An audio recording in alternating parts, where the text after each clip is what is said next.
Sinner's reign as the presumptive best movie of 2025 continues, with it having arrived on streaming via HBO Max, offering fans more chances to analyze its most nuanced symbolism. Director Ryan Coogler makes great use of music from different times and cultures, and music is ultimately the driving force behind Sinner's ending. Michael B. Jordan as the Smokestack Twins is undeniably the star of Sinner's cast, but Sammie, Miles Cotone, is arguably the protagonist when the narrative revolves around his arc. Sammie is at a crossroads in his life at the beginning, stealing nights away performing after working as a sharecropper and clashing with his pastor father, Saul Williams, about his passion for the blues. In the space of a single day, Sammie is pulled into the world of his twin cousin's juke joint, has a profound experience of music and community, watches all of it be wrecked by vampire carnage, and makes a final decision in his conflict with his father. However, his father is not the authority figure he defies first to bring the movie to its perfect conclusion. Smoke tells Sammie to get rid of any reminders of what happened at Club Duke. Smoke wants Sammie to wash his hands of the whole thing. After Remick, Jack O'Connell, and his vampire horde storm the building and kill or turn everyone inside, Smoke and Sammie manage to keep the vampires distracted until sunrise, at which point they all burn up. Sammie also smashes his prized guitar fighting off Remick, and only has the neck left. Smoke tells Sammie to go home and bury the guitar. Sammie protests as Stack told him that the guitar had belonged to blues singer Charlie Patton, but Smoke clarifies that the twins inherited it from their father.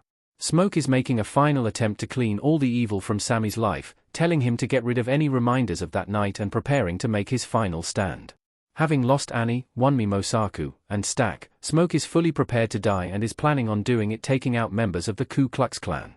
However, aside from the guitar remains being a potentially distressing souvenir to Sammie from what transpired, Smoke is still defeatedly trying to sever any connection that might bring Sammie back to a place like this, i.e., blues music.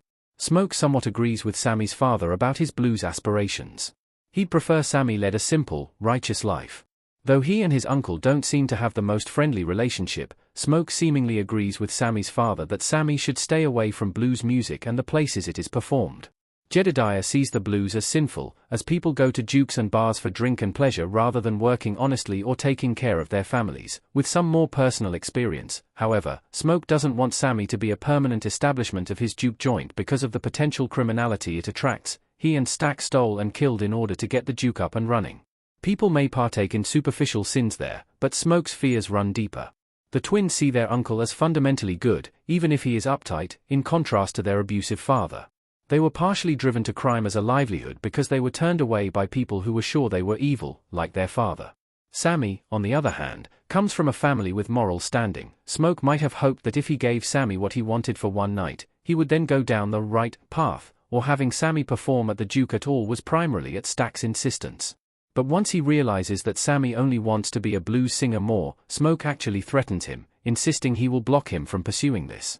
Despite the mix of good and bad symbols associated with the juke joint and blues music in Sinners, Smoke hopes that he can set Sammie back on the straight and narrow, so he can live a simple and decent life. But despite the evil connected to music, the guitar is from the twins' father, and it attracts Remick. Sammie sees things in a different light.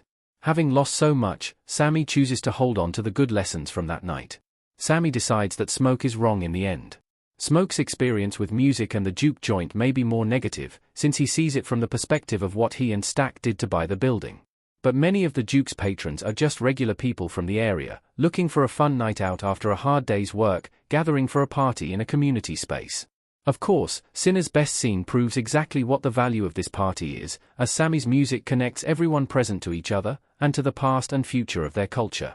The individual stories that led people here may be dubious, but the gathering is ultimately a good thing that frees them from the rest of the world for a little while. Smoke is a part of this experience, although he is more skeptical of the mystic, and thus thinks he is looking out for Sammie by directing him towards a more tangibly good life.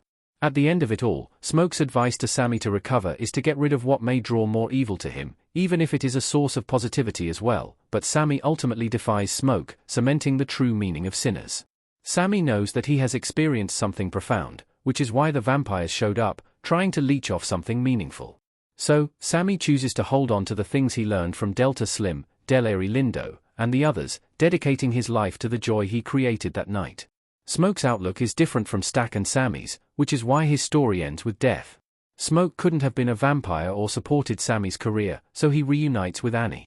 Smoke's more rigid view of morality is why his story ends differently from Stack and Sammie's. He doesn't consider himself to be a paragon and has accepted that when he was given few other options. However, he wouldn't have been able to make the compromises his brother perhaps was willing to. Tangentially, while there is evidence that vampires are capable of love and compassion, Annie's belief system doesn't allow her to consider becoming one a possibility. She would rather die and find peace than be a vampire, and smoke will ultimately follow her.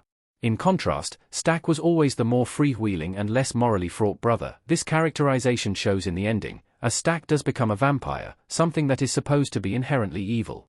However, he and Mary, Haley Steinfeld, are devastated by Annie's death. They then escape and seemingly go on to live a contented life together as vampires, and respect Smoke and Sammie's wishes for their own lives. Meanwhile, Sammie may have given up traditional family and righteousness to be a musician, but it was in service of the heritage the blues represent. He even has the guitar that Smoke told him to get rid of remade, a symbol of the different perspectives on good and evil in Sinners, and which side Sammie chooses for himself.